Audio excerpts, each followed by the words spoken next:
Amado hermano, el Señor le bendiga. Agradecemos a Dios por la oportunidad de estar aquí en esta noche, de poder compartir la palabra de Dios. Y hace años que no estoy en un culto en esta iglesia, creo que desde el pastor Noel, pero igual nos gozamos muchísimo de poder estar en esta noche. Y el pastor Adrián me encomendó la tarea de dar algunos estudios bíblicos relacionados con el tema soteriológico. El tema soteriológico es un tema muy reseñado, es un tema que se habla muchísimo en la actualidad, en el presente, y de manera especial la soteriología ligada al tema del calvinismo. Y sobre esto vamos a estar compartiendo entonces algunos estudios y vamos a estar exponiendo a la luz de la palabra de Dios lo que es nuestra comprensión en este vasto tema. En esta noche tengo el propósito de compartir con ustedes el tema, el alcance de la expiación. Ese sería el tema en esta noche, el alcance de la expiación. Por supuesto, vamos a estar haciendo un acercamiento al tema. No conozco quizás todas las inquietudes o también todos los que han incursionado ya de antemano en estos temas soteriológicos, digo, no solo en el de esta noche. Y vamos a estar haciendo un acercamiento en la medida en que entendamos necesario. Podemos profundizar o reiterar el tema en otras perspectivas. Entonces les invito a tener por un instante otro momento de oración. Señor, muchas gracias porque tenemos la oportunidad de escuchar tu voz a través de tu poderosa palabra. Suplicamos que tú nos estés asistiendo durante este tiempo, que tu presencia sea poderosa en medio nuestro para ayudarnos y para abrir las escrituras a nuestro entendimiento. Permite que ellas no solamente nutran nuestro espíritu, sino que también ellas esclarezcan nuestro entendimiento. Glorifica tu nombre. Lo pedimos en el nombre de Jesús. Amén. Entonces, amado hermano,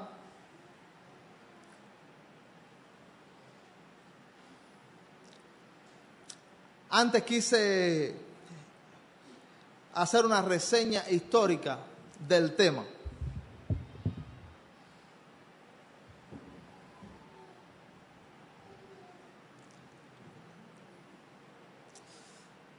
Agustín de Hipona, conocido también como San Agustín.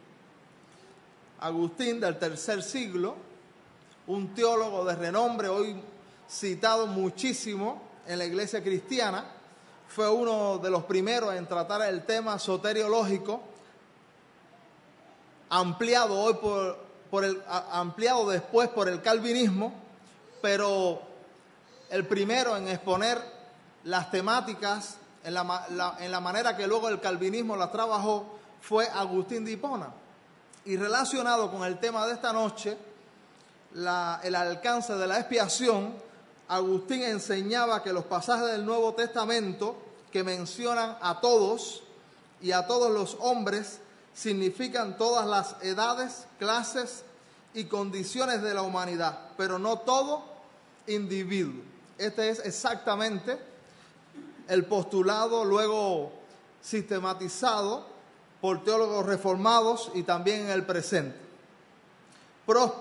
Próspero de Antioquía, que fue un discípulo de Agustín y que en un momento él desarrolló un tratado donde él hacía una defensa a los temas agustinianos.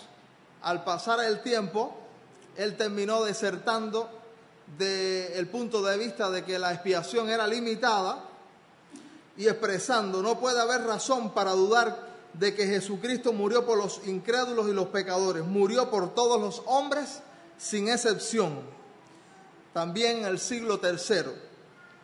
Debo decirle que estos son los inicios del tema.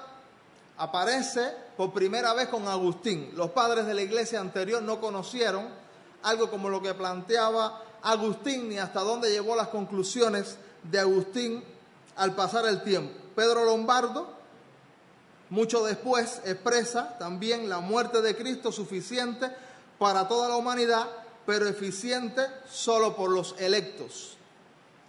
Y quizás de Pedro Lombardo es que aparece luego el criterio también sistematizado y ampliado por los teólogos reformados, así se denominan los teólogos calvinistas. A algunos les gusta más ese apellido de reformados. Y el origen de este criterio, que la muerte de Cristo es eficiente por los electos, pero es suficiente por toda la humanidad. Es decir, el propósito al que iba dirigido la expiación era el grupo limitado, electo anticipadamente por Dios. Aunque el sacrificio tenía un potencial para salvar a toda la humanidad, pero no lo iba a salvar porque iba dirigido a los electos. Entonces, y después de este tiempo tenemos a Juan Calvino, que ya es el protagonista de estos criterios, el que más sistematiza, es conocido como el teólogo sistemático por excelencia, un gran pensador. Sin embargo, para sorpresa nuestra, Juan Calvino no desarrolló la doctrina de la expiación limitada, sino que Calvino, el tema en sus escritos, el tema no está tratado, no es concluyente. Y incluso en el presente muchos teólogos, igual discípulos y confesándose seguidores del pensamiento de Juan Calvino, dice que Cristo nunca defendió una expiación limitada, sino que ellos expresan que más bien Calvino mismo creía en una expiación a favor de toda la humanidad, de todos sin excepción. En la institución de la religión cristiana, que es el libro más citado y también más leído cuando se trata de Juan Calvino, no hace referencia a expiación limitada, sino que los que creen en la expiación limitada lo sacan de los puntos lógicos de su sistema, que apuntan que si Dios eligió un grupo anticipadamente en la eternidad, si los hombres están muertos espiritualmente y no pueden responder al llamado de Dios, y si hay una gracia irresistible, Dios irrumpe en la vida de aquellos de que están muertos espiritualmente y que Él desea que sean salvos y por tanto los salva. Es lógico en el pensamiento y en los puntos que Juan Calvino defendió, aunque algunos estudiosos dicen que en los sermones de Juan Calvino más bien se deja ver una expiación ilimitada. Lo que quiero decir ahora no es si vamos ahora a concluir si creían una expiación limitada o ilimitada, solo quiero dejar abierto en este punto. Quiero dejarle abierto para decir que teólogos iguales, seguidores de este pensador, de este teólogo, están expresando que Calvino, incluso Charles Hodge, que tiene una obra monumental de teología sistemática, es un teólogo reformado, presbiteriano, y el mismo Hodge expresa que Juan Calvino en el punto de la expiación, si es limitada o ilimitada, no es claro, no es definitorio, no es concluyente, dice el mismo Hodge. Interesantísimo el tema. Así que aún para aquellos que se están llamando discípulos de este pensador y esgrimen la expiación limitada como un punto calvinista propiamente, debiéramos decir que es algo agustiniano. Incluso la soteriología calvinista se puede decir que más bien agustinianismo. Agustín fue el primero en hablar de una predestinación determinista, y hago esa salvedad porque todo cristiano tiene que creer en la predestinación. Nadie puede declararse anti algo que está en la Biblia. El término proorizo en griego está en la Biblia habla de predestinación. Lo único es que tenemos que ponerle apellido a esa predestinación. Según mi opinión, hay una predestinación condicional o una predestinación determinista, pero todo cristiano tiene que creer en este tema planteado por la Biblia, en esta doctrina expuesta por la Sagrada Escritura.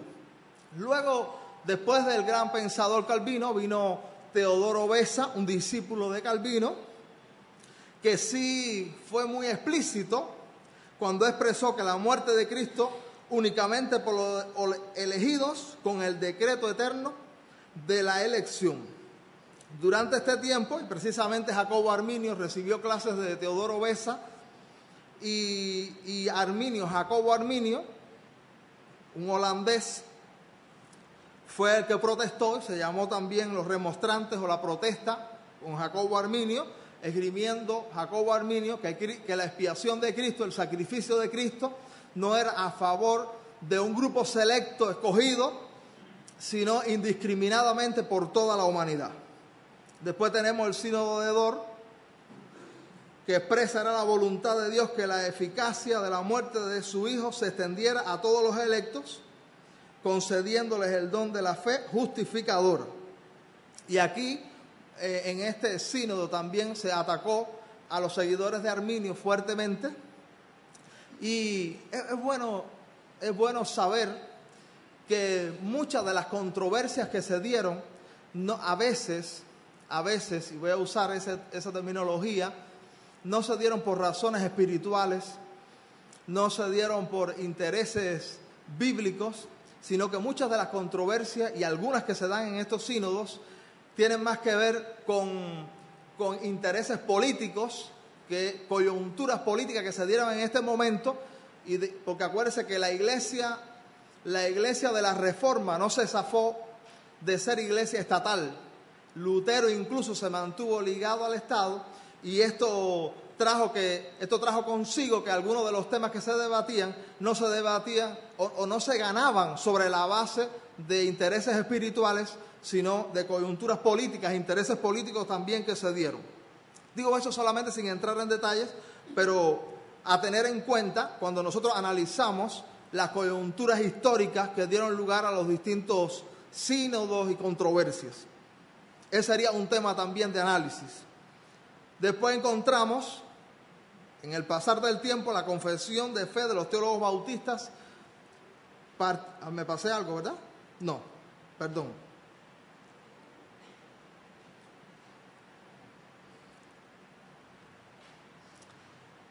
Después, en el mismo seno de la iglesia bautista, encontramos los llamados bautistas generales. En el siglo XVII, bautistas generales, y precisamente su nombre de general se da porque unánimemente creían en una expiación universal a favor de toda persona. Expresa: ningún hombre sufrirá en el infierno, dice la confesión de los bautistas generales, a la cual se adhiere también nuestra obra en cierto sentido. Ningún hombre sufrirá en el infierno por falta de un Cristo que murió por ellos. Cristo murió por todos los hombres, expresa la confesión de fe de los bautistas generales. Por supuesto, los bautistas particulares, así llamados, Cristo murió para que por medio de la sangre de su cruz en un sacrificio aceptable pudiera reconciliar solamente a sus elegidos. Zinzendorf también hace una exposición a favor de la expiación universal. Los teólogos de Princeton, conocidos, son famosos los teólogos de Princeton, y todos teólogos reformados hasta la actualidad, hasta hace algunos siglos, también favorecieron la expiación limitada. En el presente, el movimiento que trajo el resurgimiento de este tema, que lo trajo a la palestra, lo trajo al debate una vez más, Hay unos cuantos teólogos actuales, por ejemplo, John MacArthur, tiene muy buenos libros. John MacArthur es uno de los defensores de la expiación limitada en la actualidad, haciendo un poquito de historia, llegando hasta nuestros días. Tenemos también a John Piper, también otro escritor famoso, quizás muchos de ustedes han chocado con este tipo de literatura. Algunos otros predicadores que han escrito, aunque no tan prolíferos como MacArthur y Piper, Paul Washer y Sproul también es otro en la actualidad de mucho renombre que ha escrito sobre teología y que se adhiere a estos puntos de vista. A partir casi unánime, entre otras razones, el resurgimiento de este tema viene a partir de esta literatura. Yo me acuerdo, en nuestro país, a veces a lo que accedemos, a veces unilateralmente. No solamente en Cuba, ahora tenemos un debate grandísimo en muchísimos lugares sobre el tema soteriológico por la influencia calvinista. En otras épocas, en otros países también se está dando este debate por la literatura, por también algunos representantes vigorosos en estos temas que están presentando y defendiendo estos temas. Entonces, escogí dos frases, una de Sproul y otra de Piper, para comenzar a plantear algo de lo que se dice y a partir de aquí ir entrando en nuestro tema.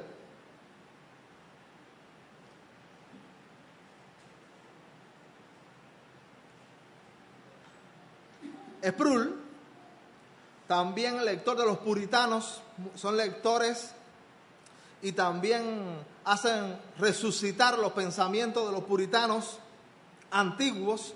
Sproul, haciendo referencia a John Owen o a Juan Owen, expresa que si Cristo murió igualmente por todos, igualmente todos son salvos. Esta es una lógica, este es un pensamiento, esta es una premisa a partir de donde se parte para defender luego la expiación limitada. Piper también expresa, lo tenemos allí, dice allí, arguye que no son los calvinistas que limitan la expiación, dice él, sino los no calvinistas que creen en la expiación universal. La razón, los que creen en la expiación universal tienen que decir que la muerte de Cristo en realidad no salva a nadie, sino que solo dio a las personas la oportunidad de salvarse a sí mismas. Los proponentes de la expiación limitada señalan varios pasajes. Así que fíjense ese planteamiento. Primero, Sproul, siguiendo el mismo argumento de John Owen, si Cristo murió por todos, todos se tienen que salvar. Un pensamiento, una premisa que ahorita vamos a estar hablando de ella y vamos a estar expresando por qué consideramos que es una falsa premisa el argumento de Sproul. Y también nosotros señalaríamos en la expresión de Piper qué quiere decir, le preguntaría yo, cuando Piper expresa que si la muerte de Cristo es por todo el mundo, pero no salva a todo el mundo, entonces dio la oportunidad de salvarse a sí mismo. Yo quisiera interpretar, ¿qué quiere decir con salvarse a sí mismo? Ninguno de nosotros o ninguno de los que están aquí que cree fervientemente en la expiación universal se le ocurriría decir que usted puede salvarse a sí mismo. Esto tiene implicaciones de toda su teología. Es una expresión tirada al aire que en sí mismo tiene un trasfondo teológico que tenemos que develar. Algunos de los exponentes de esta expiación limitada, como he citado, Sproul, Piper y otros, su fundamento bíblico, dentro de los muchos textos que hay, he seleccionado solamente algunos para observar. Por ejemplo, allí tenemos un texto, Juan 10:15. Los que creen en la expiación limitada apelan a textos como este. Así como el Padre me conoce y yo conozco al Padre y pongo mi vida por las ovejas. Y he señalado allí en el PowerPoint, y pongo mi vida por las ovejas. Ellos dicen, Cristo murió por las ovejas, y acuden a textos como Juan 10:15, Romanos 8:32 también expresa, el que no escatimó ni a su propio Hijo, sino que lo entregó por todos nosotros, ¿cómo nos dará también con él todas las cosas? Y subrayé, entregó por todos nosotros. Otra vez ellos enfatizan, fíjese que el Hijo, Cristo, fue entregado, dicen, por todos nosotros. Otro texto, hay muchos, solamente he escogido 4 o 5. Dice allí, en Efesios también, otro texto, maridos, amad a vuestras mujeres, así como Cristo amó a la iglesia y se entregó a sí mismo por ella. Voy a dejarlo allí. Y subrayé, Cristo amó a la iglesia y se entregó a sí mismo por ella. Ellos, los exponentes de que defienden que Cristo murió solamente por los escogidos, dirigirán su atención a la expresión Cristo amó a la iglesia y se entregó a sí mismo por ella. Y le enfatizarán y le dirán, Cristo murió solamente por los escogidos. Tito 2:14, quien se dio a sí mismo por nosotros para redimirnos de toda iniquidad. Así que aquí encontramos, hay otros muchos textos que pudiéramos citar, donde los teólogos que abogan por una expiación limitada señalarían y esgrimirían a favor de su criterio.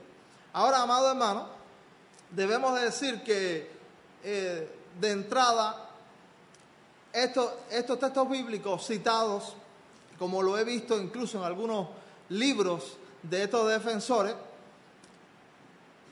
no convencería de ninguna manera que Cristo murió solamente por los escogidos. Y es muy importante entender que el todo implica las partes. Y si Cristo murió por todos, no habría ninguna dificultad en señalar que murió por alguna parte de ese todo, y que esto no contradice de ninguna manera que haya muerto por todos igualmente. Y he echado mano de un texto bíblico en la próxima diapositiva. Bueno, allí hago un comentario y digo, estos versículos no dicen que Cristo no murió también por otros. Y como veremos, hay muchos pasajes que claramente enseñan que Cristo sí murió por todos. El señalamiento de la muerte de Cristo por una parte no es excluyente de la totalidad. Y pongo un ejemplo, Gálatas 2:20. Mira lo que el apóstol Pablo expresó. Y voy a leer el texto completo. Dice, con Cristo estoy juntamente crucificado, y ya no vivo yo, mas vive Cristo en mí, y lo que ahora vivo en la carne, lo vivo en la fe del Hijo de Dios, el cual me amó y se entregó a sí mismo. ¿Por quién? Por mí. El apóstol Pablo dice, Cristo se entregó por mí.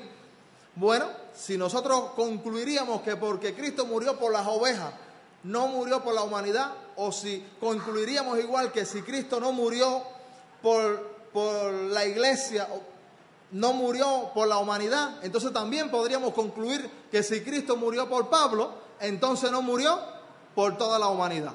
Y esta conclusión, todo el mundo sabe que no es posible, que aunque murió por Pablo, también murió por muchos otros. Leí un pensamiento de alguien que estaba favoreciendo esto que estábamos expresando, y lo escribí.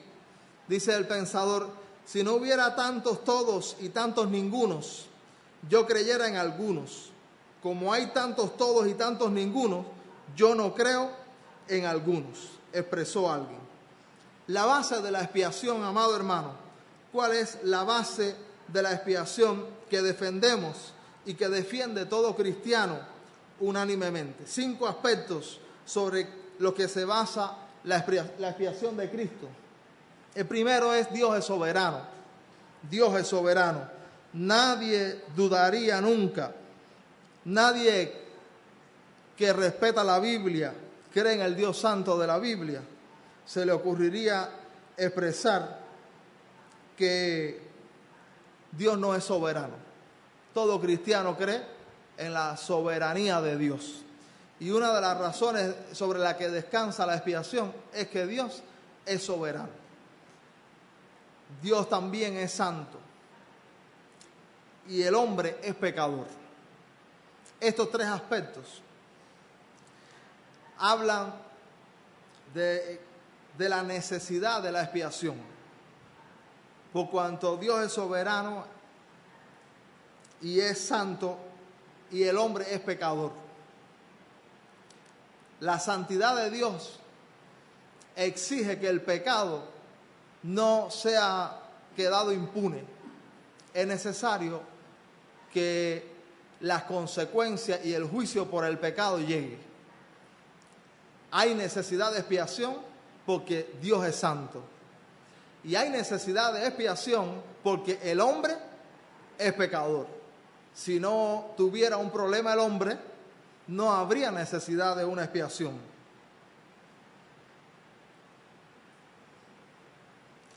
Dios es amor, también la Biblia expresa. Ahorita vamos a estar hablando estos puntos. Yo pienso que nadie negaría que estos son bases de la expiación. Dios es soberano, Dios es santo, el hombre es pecador, Dios es amor y Dios es sabio. Muchísimas personas quizás en el mundo pudieran preguntarse ¿por qué la necesidad de la muerte de Cristo en la cruz?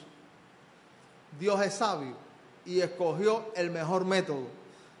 Y por este motivo es que se da la expiación como la solución a la necesidad del hombre. Ahora, amado hermano, podemos plantear la pregunta para la solución del problema de dos maneras, según un teólogo reformado también que traigo aquí, Berkhof, y también Owen, al que ya hice referencia ahorita, Louis Berkhof, expresa lo siguiente. La primera pregunta que Berkhof considera atinada para resolver el problema: ¿vino Cristo a morir para salvar a todos los hombres o solo a los elegidos? Esa es la pregunta de Louis Berkhof. Consideramos que esa pregunta está mal planteada. Porque si Cristo vino para salvar a todos los hombres o solo a los escogidos, el propósito de Dios no puede ser frustrado. Si Él viene para que todos sean salvos, entonces todos se tienen que salvar. Si es el propósito de la salvación para todos, todos se tienen que salvar. Louis Berkhof expone la pregunta de una manera que da lugar a una sola respuesta, o al menos a dos, y una que los cristianos consideraríamos falsa. Porque vino Cristo para salvar a todos los hombres, ¿qué dijéramos? No, porque no se salvan. Pero entonces queda una sola respuesta. Y que algunos pudieran responder, bueno, entonces la solución es esa. Cristo vino a salvar solamente o murió para salvar solamente a los escogidos. Ahora, la pregunta no debe ser esa, y ahorita vamos a exponer textos bíblicos por las que creemos que esa pregunta no es la correcta. La pregunta sería, ¿vino Cristo a morir para proveer salvación completa para todos? No es lo mismo que el sacrificio de Cristo sea visto como una provisión que como una salvación. Imagínese usted, si Cristo murió en la cruz y esa muerte pone, inmediatamente que Cristo muere, esa muerte se pone a la cuenta de cada ser humano, o por lo menos de los escogidos. La gente tendría que nacer salvo, porque la muerte de Cristo los hace salvos. La muerte entra a la cuenta inmediatamente de cada persona electa. Y yo creo que muchas personas, aunque hay de todo, pero muchísimas personas que se simpatizaran con una expiación limitada, cuando analizan esto, seguro van a concluir que el sacrificio de Cristo tiene un carácter provisional, un potencial que se pone a la cuenta de cada ser humano en virtud de su unión con Cristo sobre la base de la fe. Ahorita vamos a hacer referencia a esto. No sé si me estoy explicando, espero haberme explicado. De todas maneras, ahorita vamos a dar oportunidad a los hermanos. Hemos hecho alguna selección de textos y quiero ir por cada uno de los textos bíblicos. Hemos agrupado, no hemos querido citar los textos al azar, sino que los hemos agrupado de acuerdo al punto que señala que creemos que es favorable a lo que estamos expresando. Y los primeros textos bíblicos los hemos puesto bajo el aspecto de inclusivos. Textos bíblicos inclusivos. Con esto queremos expresar que incluyen, que hablan de todos los seres humanos. En el proyecto de salvación, en la muerte de Cristo, no habría discriminación, según lo que estamos expresando. El primer pasaje bíblico que seleccionamos está en Isaías 53:6. Isaías 53:6 dice allí la Escritura, y observe bien, todos nosotros, dice el profeta, todos nosotros nos descarriamos como ovejas. Cada cual se apartó por su camino, mas Jehová cargó en él el pecado de todos nosotros. Por vía de contraste, todos nosotros nos descarriamos, queriendo el profeta hablar de la humanidad descarriada. Y si todos los seres humanos se descarriaron y Jehová cargó el pecado de todos nosotros, todos implicaría también, por contraste, si todos son pecadores y todos se han descarriado, entonces Jehová cargó el pecado de todos también sobre Cristo. Esto es por vía de contraste, muy importante, un señalamiento. Sería, a mi modo de ver, desacertado proponer un todos que es excluyente, un todos que no es sin excepción y un todos sin excepción. Nadie diría que cuando la Biblia habla de que todos son pecadores, diría no son todos, sino son clases de personas. Sino de entre todos los grupos humanos hay algunos que son pecadores. Nadie diría esto. Todo el mundo diría, son pecadores sin excepción. Y por tanto, en este texto bíblico, el contraste entre todos descarriados y Jehová cargó encima de Cristo el pecado de todos, implicaría también sin excepción. Otro texto bíblico que señalamos, está en Romanos capítulo 3, versículo 22 al 25. Aquí lo tengo sintetizado. Voy a leer en mi Biblia algunos pasajes. ¿Cuál es la base también en un sentido? Un aspecto básico del sacrificio de Cristo es que todos han pecado. Y en Romanos capítulo 3,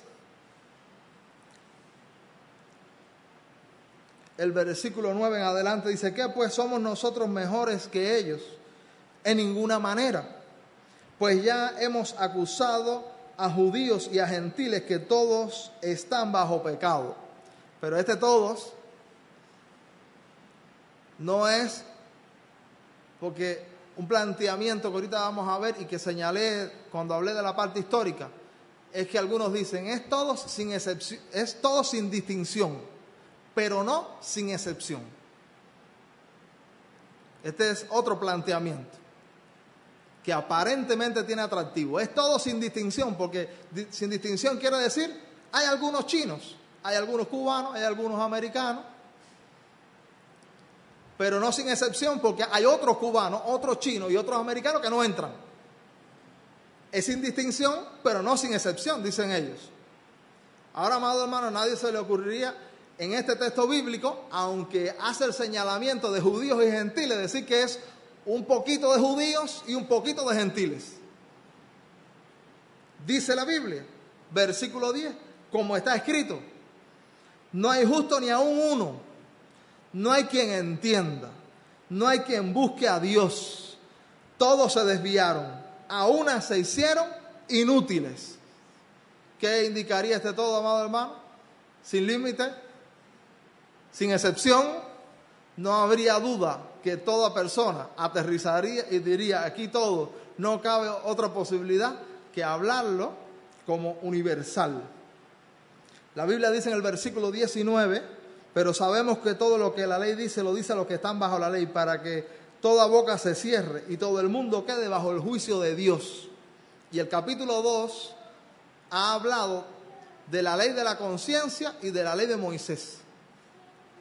Frente a la ley, lo mismo escrita en los corazones, en la conciencia, en el mundo gentil, como la ley de Moisés, todos igualmente están bajo el juicio de Dios.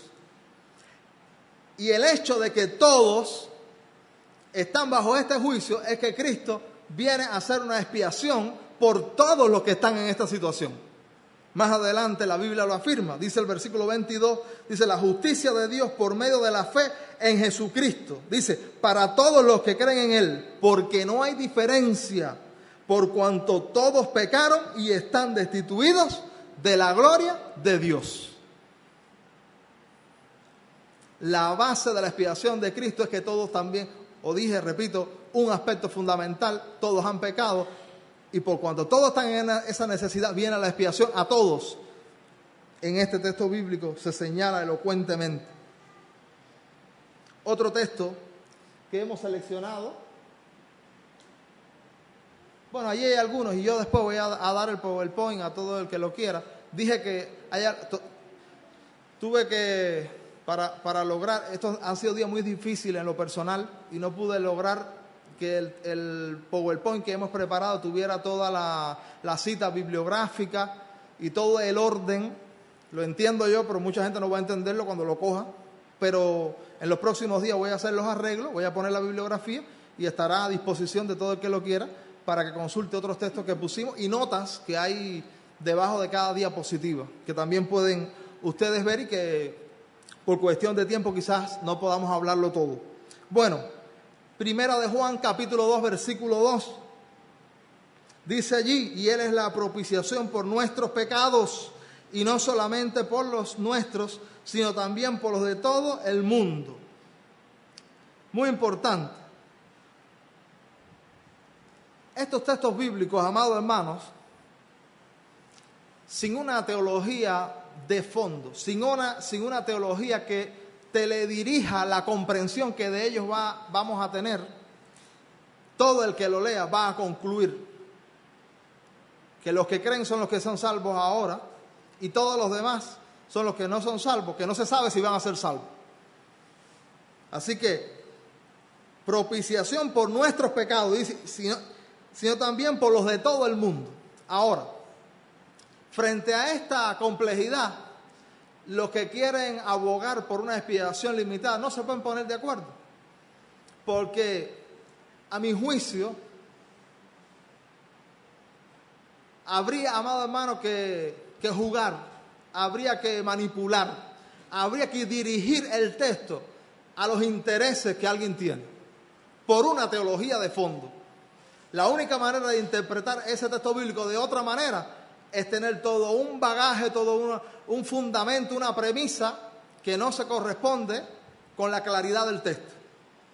Entonces los calvinistas, algunos dicen que la expresión nuestros pecados, ellos tratan de resolverlo de muchas maneras, dicen nuestros pecados se refiere a los judíos y los de todo el mundo, dicen ellos, se refiere a los gentiles. Sin embargo, no todos los que Juan está escribiendo, necesariamente todos eran judíos. Tenemos que señalar eso.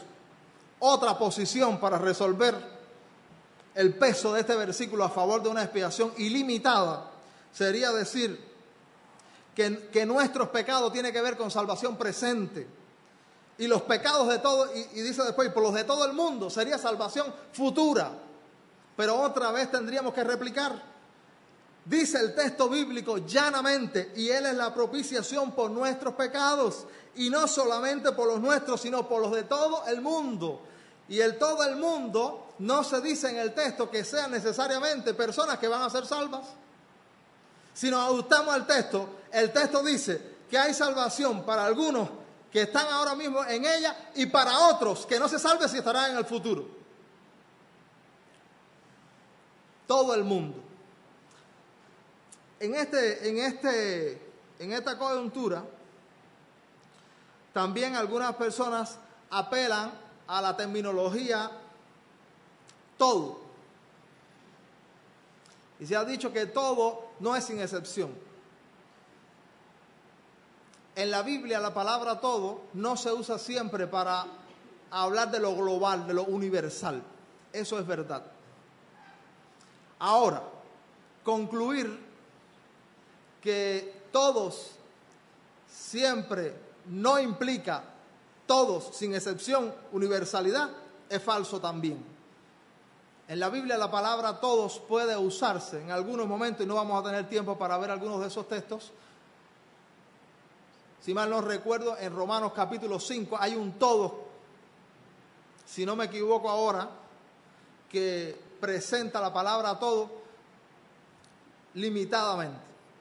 Sin embargo, no se puede usar la palabra griega, como algunos han hecho.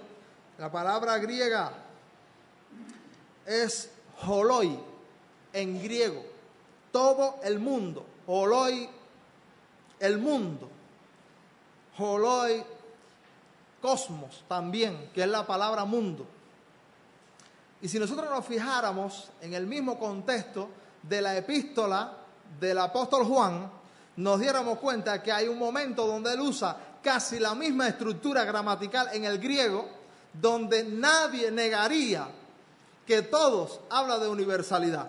Por ejemplo, allí lo puse, Primera de Juan capítulo 5. Este no lo tengo en el PowerPoint. Primera de Juan capítulo 5. Más bien es el versículo 19. Dice allí, sabemos que somos de Dios y el mundo entero, la palabra holoi, que se traduce aquí entero, es el mismo todo que se habla en Primera de Juan 2:2. Holoi, entero o todo. Y dice allí, el mundo entero está bajo el maligno.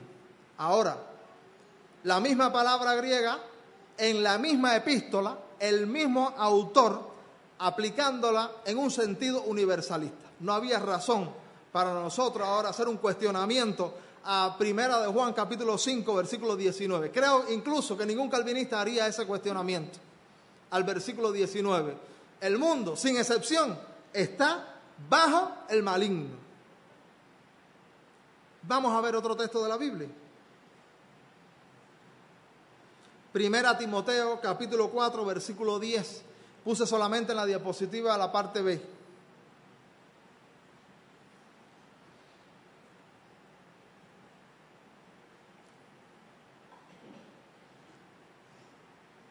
Dice el texto que Él es el Salvador de todos los hombres, mayormente de los que creen. Piper dice, este autor calvinista dice que es el Salvador de todos los hombres en algún sentido, pero que no se trata de una salvación soteriológica, escatológica. No se trata de que esta persona tiene acceso de alguna manera al sacrificio de Cristo en toda su extensión, sino que el sacrificio de Cristo es el Salvador de todos los hombres en un sentido, y en otro sentido es el Salvador de los que creen. Es decir, que es el Salvador de todos los hombres en un sentido que no los lleva al cielo, que no les garantiza salir de su pecado, que no les garantiza el perdón. Decía John Wesley decía que este tipo de salvación es una salvación que hiela la sangre. Y dijo a otra persona, esto sería como darle un pedacito del cielo aquí en la tierra para que vayan con ellos al infierno, con el pedacito de cielo al infierno. Pero el mismo texto, amado hermano, de Primera de Timoteo capítulo 4 versículo 10, si nosotros prestamos atención, en unos versículos más adelante, el versículo 16 señala, ten cuidado de ti mismo y de la doctrina, persiste en ello, pues haciendo esto te salvarás a ti mismo y a los que te oyeren. ¿A qué tipo de salvación se estaba refiriendo en el contexto inmediato el apóstol Pablo cuando escribía a Timoteo? Nadie dudaría que este es un contexto soteriológico de salvación que implica la posibilidad de acceder al sacrificio de Cristo de manera plena. Entonces nos preguntáramos por qué tratar de decir que el Salvador de todos los hombres no es la salvación en la que en otros lugares, en el mismo contexto, se viene hablando, que es la salvación plena que Cristo ofrece.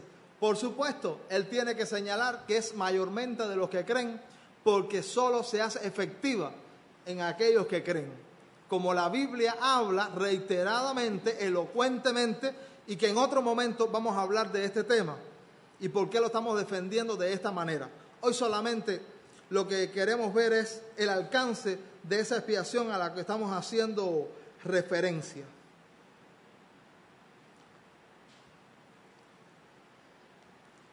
Vamos a ver algunos textos bíblicos, otro grupo de textos. Bueno, solamente aquí he escogido un texto, aunque hay más, porque algunos de esos textos que nos servirían, implicarían entrar en otro tema y quise suscribirme al tema que he anunciado. Entonces, este texto que he seleccionado, textos bíblicos que indican que algunos por los que Cristo murió, perecerán. Ese texto bíblico está en 2 de Pedro 2:1. Este texto bíblico ha constituido una cruz en las espaldas de los calvinistas. Tratando de resolver, se ha hecho también un dilema, tratando de resolver lo que este versículo señala. Dice la Biblia: pero hubo también falsos profetas entre el pueblo, como habrá entre vosotros falsos maestros, que introducirán encubiertamente herejías destructoras y aún negarán al Señor que los rescató, griego agoraxo, atrayendo sobre sí mismos destrucción repentina. El Señor los rescató con su sacrificio expiatorio, pero ¿qué pasará con ellos? Perecerán. Algunos señalan, no, pero el texto bíblico no se dice cuál fue el precio que se pagó, y tratan de la palabra rescató, que el Señor los rescató, dirigirla en otro sentido que no es el expiatorio. Bueno, nosotros pudiéramos citar otro texto en el que se hace lo mismo, y ningún teólogo de ninguna línea trata de desviarlo hacia otro punto, aunque no se menciona el pago. Y no habría razón para señalar que este es otro Señor que no el Señor Jesucristo, que rescató en su sacrificio expiatorio. No había ninguna razón ni para señalar que el rescate del que tanto habla la Biblia, la intercesión, el sacrificio, es el de Cristo en la cruz del Calvario. Creo que Apocalipsis 14:4, por ejemplo, habla de un texto en el que no se señala el precio, pero nadie duda que es el sacrificio de Cristo en la cruz. Deja ver si no me equivoco. Apocalipsis 14:4.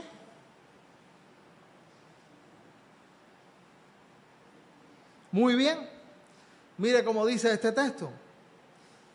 Estos son los que no se contaminaron con mujeres, pues son vírgenes. Estos son los que siguen al Cordero por donde quiera que va. Estos fueron redimidos de entre los hombres como primicias para Dios y para el Cordero. Y la expresión allí es: fueron redimidos de entre los hombres como primicias para Dios. ¿Cuál fue el precio?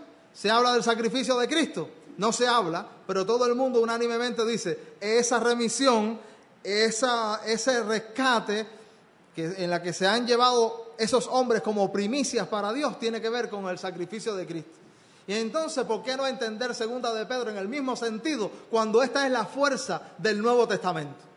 Entonces, en este texto bíblico y en otros que no dije que no vamos a ver en esta noche, el argumento de Sproul y John Owen yo creo que se derrumba. Cuando expresa que si Cristo murió por todos, entonces todos se salvan. Aquí dice el texto bíblico: negarán al Señor que los rescató, atrayendo sobre sí mismo destrucción repentina. Hay gente que va a ser víctima de la destrucción a pesar de que Cristo murió por ellos. Vamos a ver otro texto. Textos bíblicos que indican una evangelización indiscriminada. Ningún calvinista dijera que tenemos que... Bueno, sí los hay, pero Pero de los mayores exponentes, todos unánimemente dijeron, hay que predicar a todo el mundo. Aunque los hay también que dicen que no, aunque la Biblia lo reitera y lo vocifera. Pero bueno, yo creo que no hay una mayoría. Pero dicen ellos que el llamado del Evangelio es indiscriminado, es universal, es para todo el mundo, aunque el llamado es universal, el llamado solo se hace efectivo en aquellos que Dios le da una gracia interior a través de su Espíritu y irresistible que los hace salvos. Pero los otros, dicen ellos, se le hace un llamado, pero nunca van a responder porque están muertos. Pero no solamente no van a responder porque están muertos. Ellos no van a responder porque Dios ha decretado que vayan al infierno.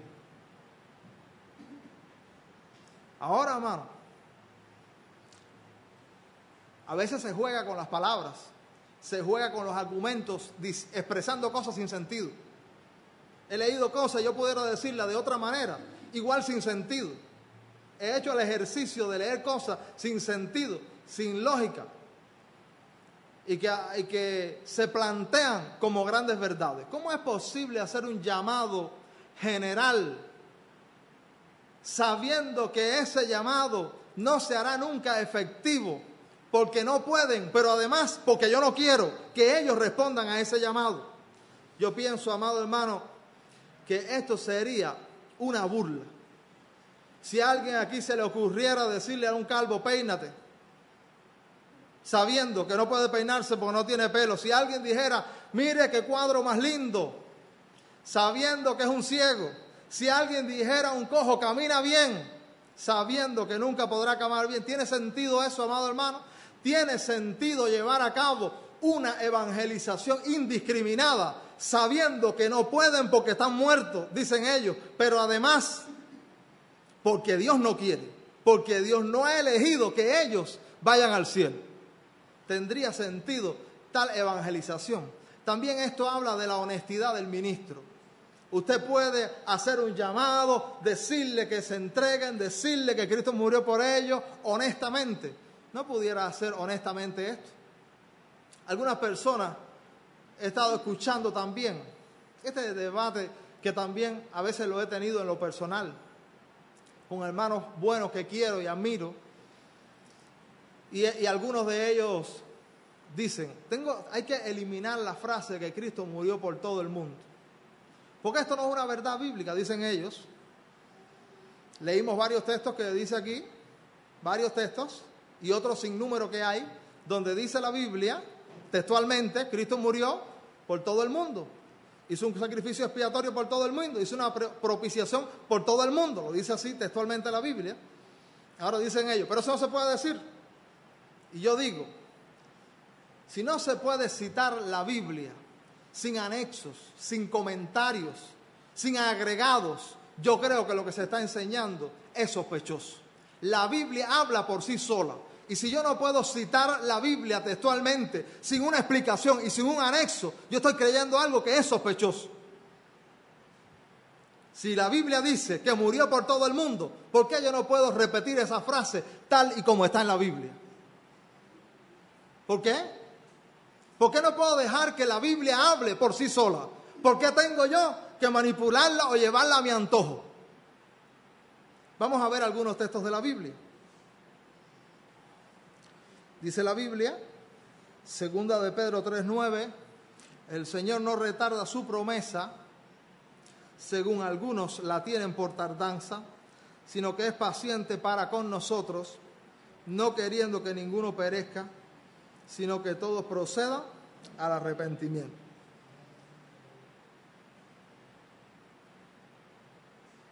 Si Dios quiere la salvación de todos, invita a todos.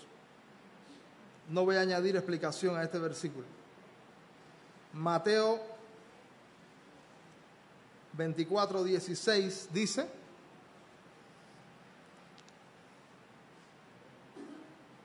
Mateo 24:16, y será predicado este evangelio del reino en todo el mundo para testimonio a todas las naciones. Otro texto, Mateo 22:14, porque muchos son llamados y pocos escogidos, pero llamado con sentido, llamado auténtico y llamado honesto. El llamado que Dios hace a los pecadores, a la raza humana, tiene que ser honesto. Es posible que la gente responda. Otro grupo de textos bíblicos que hablan que Dios no es discriminativo. Amado hermano,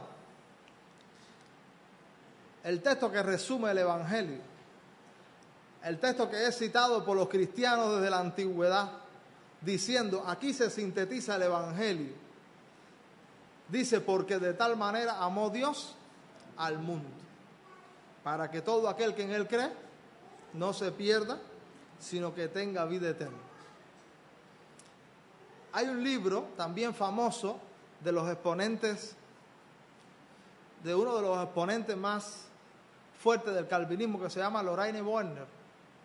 El libro se llama La Predestinación.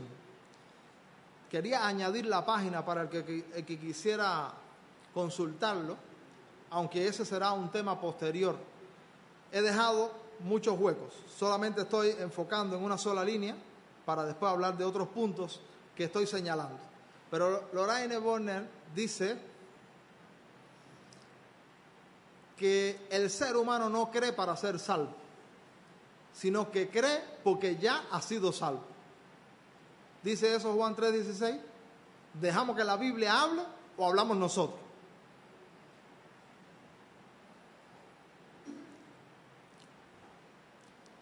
La Biblia habla que Dios ama al mundo y es cierto, no hay nada meritorio en el ser humano.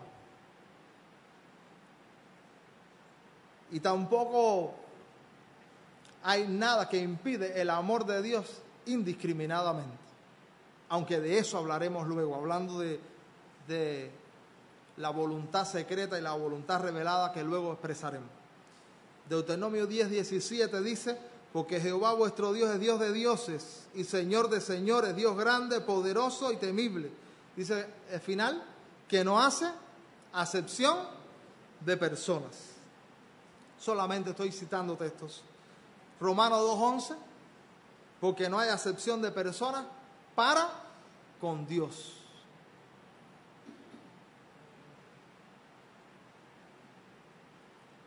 Cuando se elige a alguien en lugar de otro, se ha hecho acepción de persona, aun cuando no se haga por motivos de merecimiento.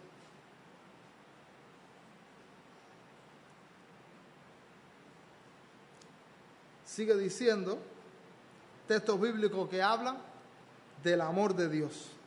He incluido algunos textos del amor de Dios porque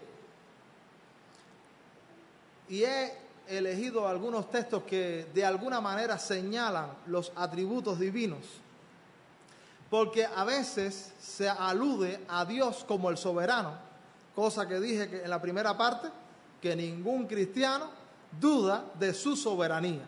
Nadie dudaría de la soberanía de Dios, aunque quizás dudemos de alguna mal comprendida soberanía. Pero se señala el atributo, Dios es soberano. Se señala también, Dios es juez. O mejor, Dios es santo. Y por tanto, Él castiga al pecador. Ahora, amado hermano, Dios, si alguien dijera, Dios es amor, nada más. Dios es amor absolutamente amoroso y es amor. El amor gobierna toda la naturaleza divina. En un sentido sí, pero si los otros atributos quedaran subordinados al amor de Dios, ¿qué diríamos? No puede ser. Y si señaláramos el amor de Dios como el atributo que gobierna a Dios, entonces diríamos, todo el mundo se va a salvar, la humanidad completa. Hay una salvación universal. Hay también una tendencia a caricaturizar a Dios. ¿Qué queremos decir? Usted sabe lo que es una caricatura. Es coger los rasgos distintivos de una persona y empezarlos a exagerar o a minimizar. Si nosotros presentamos un Dios que solamente es soberanía y solamente es voluntad, yo creo que estamos caricaturizando a Dios. Dios es soberano, pero es justo. Dios es amor y el amor de Dios es un amor justo y la justicia de Dios es amorosa. La soberanía de Dios es amorosa, misericordiosa y la misericordia de Dios es soberana. En nosotros las características por causa del pecado están deformadas. Están deformadas en nosotros los seres humanos. El pecado nos ha hecho caricaturas humanas, pero en Dios los atributos actúan mancomunadamente, equilibradamente. Dios es un ser ecuánime. Ningún atributo está por encima de otro gobernándolo, sino que los atributos todos actúan equilibradamente. Por tanto, también cuando hablamos del amor de Dios, bueno, aquí encontramos Romanos 5:8, mas Dios muestra su amor para con nosotros en que siendo aún pecadores, Cristo murió por nosotros. Hablando solamente del amor de Dios. Y bueno, puse Juan 4:9. En esto se mostró el amor de Dios para con nosotros, en que Dios envió a su Hijo unigénito al mundo para que vivamos por Él.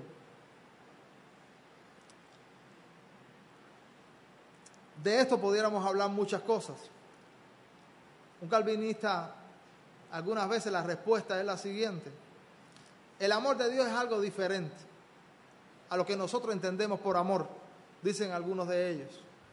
Y entonces, amado hermano, yo digo que si el amor de Dios es algo diferente a lo que nosotros entendemos por amor y a lo que hay en nosotros, el amor ha dejado de tener significado. La Biblia dice que somos imagen y semejanza. Y muchos de los atributos del ser humano, aunque deformados por causa del pecado, ¿de dónde vienen? De Dios.